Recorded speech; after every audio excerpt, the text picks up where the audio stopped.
حضراتكم اهو زي ما انت شايف اللعبة اشتغلت معانا بدون اي مشاكل، ولعبة خرافية جدا وان شاء الله هتعجبكم يا شباب.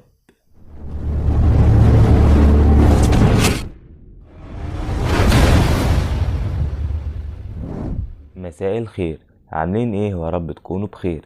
النهارده ان شاء الله معانا حلقة جديدة، بس قبل اي كلام ما تنساش الصلاة على النبي عليه افضل الصلاة والسلام.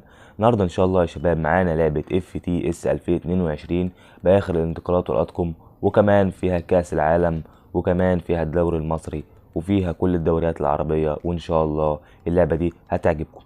عايزك بقى يا صاحبي لو الفيديو ده عجبك انك تدعمنا بلايك، ولو انت اول مرة تشوفنا وتأنسنا في القناة ما تنساش انك تشترك في القناة، وكمان تفعل زر الجرس عشان يوصلك كل الجديد اللي احنا بننزله هنا على القناة، وكمان تكتب تعليق محفز. وشكرا ليكم جدا.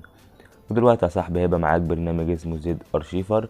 البرنامج ده طبعا بيفك ضغط الملفات ومعظم الناس عارفينه، ودي طبعا اللعبة انا مثبتها قبل كده عشان بس ايه ما ناخدش وقت في طريقة الشرح يعني وكده.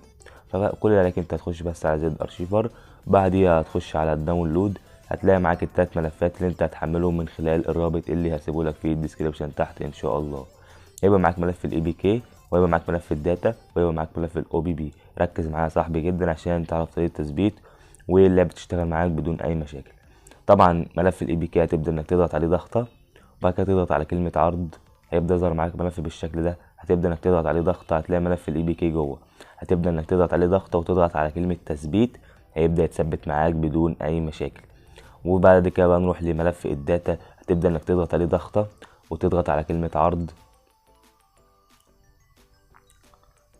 بعد ما تضغط على كلمة عرض يبدأ يظهر معاك ملف اسمه داتا، هتبدأ انك تضغط عليه ضغطة هتلاقي ملف الداتا بتاع اللعبة جوه، هتبدأ انك تضغط عليه ضغطة مطولة وتضغط على كلمة نسخ. وبعد كده تروح لأندرويد، تروح لداتا وتضغط على علامة اللصق اللي تحت دي، هيبدأ ينقل معاك الملف بدون أي مشاكل. كده ناقص لنا ملف الاو بي بي اللي هو آخر ملف معانا، اللي هو ده صح. تبدأ انك تضغط عليه ضغطة، تضغط على كلمة عرض، هيظهر معاك ملف اسمه او بي بي، هتبدأ انك تضغط عليه، هيبدأ يظهر معاك ملف الاو بي بي بتاع اللعبة، هتبدأ انك تضغط عليه ضغطة مطولة وتضغط على كلمة نسخ. تضغط على كلمة نسخ، تروح بقى ايه لاندرويد وتروح لاو بي بي وتضغط على علامة اللصق اللي تحت ده صاحبي، هيبدأ يتنقل معاك بدون اي مشاكل. وبكده احنا خلصنا شرح طريقة شرح اللعبة، شرح تثبيت اللعبة. كل اللي عليك بقى هتبدأ انك تدخل على اللعبة بدون اي مشاكل زي ما انتم شايفين اللعبة قدام حضراتكم كده. ادخل عليها كده يا صاحبي، اللعبة تبدأ تفتح معاك بدون اي مشاكل. لو جات لك الرسالة دي ما تضغطش على الكلمة دي، اضغط على الشاشة من الجنب كده، تبدأ الرسالة تمشي وتبدأ اللعبة تشتغل معاك بدون اي مشاكل. زي ما انت شايف بيجي تحت جاري التحميل تحت اهي. زي ما انت شايف اللعبة بدأت معانا كده بدون اي مشاكل. تبدأ تضغط على الشاشة ضغطة، هتبدأ معاك تضغط ضغطة كمان، بدأت تبدأ معانا اهي زي ما انتوا شايفين قدام حضراتكم. طبعا دي القوائم بتاعة اللعبة لو حضرتك عايز بس نشوف كده الانتقالات بتاعة اللعبة. طبعا الدوري المصري معانا تحت اهو زي ما انت شايف الاهلي، ومعاك الزمالك تحت لكل الناس اللي بتحب تلعب بالاهلي او بالزمالك. طبعا الاهلي اهو، طبعا دي اللعيبه بتاعه الاهلي زي ما انتم شايفينها قدام حضراتكم اهي، والزمالك برضو زي ما انتم شايفين برضو، دي برضو ايه اللعيبه بتاعه الزمالك زي ما انتم شايفين. وطبعا فريق بيراميدز معانا برضو في اللعبه زي ما انتم شايفين، ده برضو اللعيبه بتاعه بيراميدز. كل الدوري المصري معاك، ومعاك انبي، ومعاك الاسماعيلي، ومعاك سموحه، ومعاك كل الدوري المصري معاك اهو صح. طبعا زي ما انت شايف اللعبه اهي كامله بدون اي مشاكل زي ما انت شايف كده. كله دوريات، كله دوريات، الدوري السعودي، الدوري مش عارف ده طبعا الدوري المصري اللي هو القسم التاني. وعندك برضو كله موجود زي ما انت شايف كده.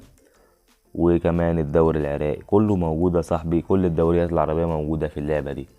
طبعا اللعبة دي بقى مفيهاش دوريات أجنبية، كله دوريات عربية يا صاحبي بدون أي مشاكل. طيب نخش كده بس على جيم بلاي ونجرب اللعبة، نلعب كده بفريق الأهلي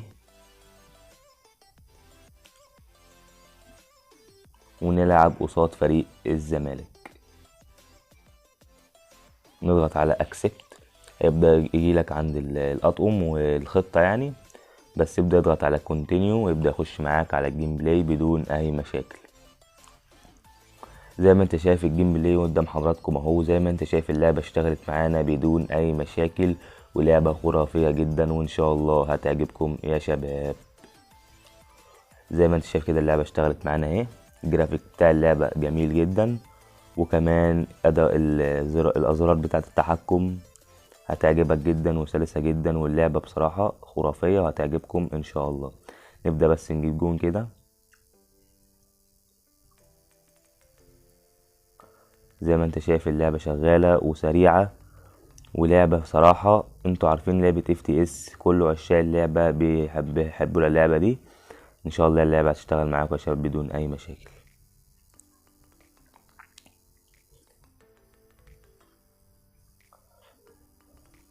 ابدأ بقى العب واستمتع باللعبة. ولو اللعبة بقى اشتغلت معاك كده بقى، ما تنساش بقى لو اللعبة اشتغلت معاك انك تدعمنا بلايك. ولو انت مرة تشوفنا وتأنسنا فيها القناة، ما تنساش انك تشترك في القناة، وكمان تفعل زر التنبيهات عشان يوصلك كل الجديد اللي احنا بننزله هنا على القناة. وكمان يا صاحبي تكتب تعليق وتقول لنا رأيك في اللعبة دي. ولو عندك اي سؤال طبعا عندك الكومنتات تحت، تقدر انك تسألنا اي سؤال. وشكرا لكم جدا. ودلوقتي بقى يا شباب وصلنا لنهاية حلقتنا، ونشوفكم في حلقة جديدة بكرة بإذن الله وفي أمان الله. وكان معكم مصطفى من قناة مصطفى تك، ويلا سلام.